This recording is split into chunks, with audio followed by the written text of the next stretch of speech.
Welcome to my YouTube channel. ज़रा सोचिए, अगर आपको पहले ही पता चल जाए कि सामने वाला बंदा क्या सोच रहा है, उसकी कमज़ोरियाँ क्या हैं और अगला कदम वो क्या उठाने वाला है, तो सोचिए आपको कितना फ़ायदा हो सकता है।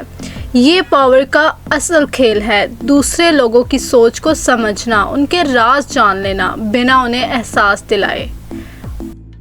इस वीडियो में हम बात करने जा रहे हैं द 48 लॉज ऑफ पावर के लॉ नंबर 14 की।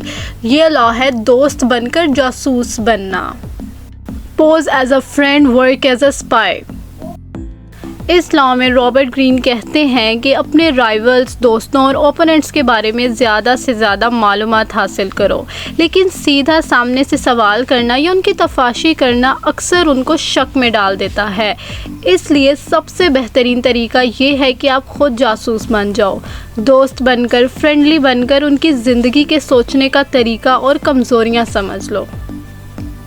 इस लॉ से रिलेटेड हम एक एग्जांपल देखते हैं। फ़र्ज़ कीजिए कि आप जॉब इंटरव्यू के लिए जा रहे हैं। अगर आप पहले ही कंपनी के बारे में थोड़ा रिसर्च कर लें, उसकी वैल्यूज़, प्रोजेक्ट्स और हायरिंग मैनेजर की पसंद, तो आप उन्हीं पॉइंट्स को अपनी बात में हाईलाइट कर सकते हैं। इंटरव्यूअर को लगेगा कि आप बिल्कुल परफेक्ट फिट हो, जबकि असल में आपने पहले से ही उनकी सोच और पसंद को स्पाई करके समझ लिया।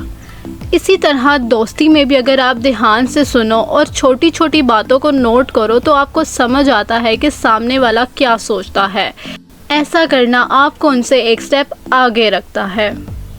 इस लॉ से हमें यही सबक मिलता है कि दोस्त बनकर दूसरों से उनकी असली सोच निकलवाना। हर मुलाकात एक जासूसी का मौका होती है, और सबसे ज़रूरी बात, अपने सीक्रेट्स को हमेशा छुपा कर रखो, वरना दूसरे भी आप पे ये लॉ यूज़ करेंगे।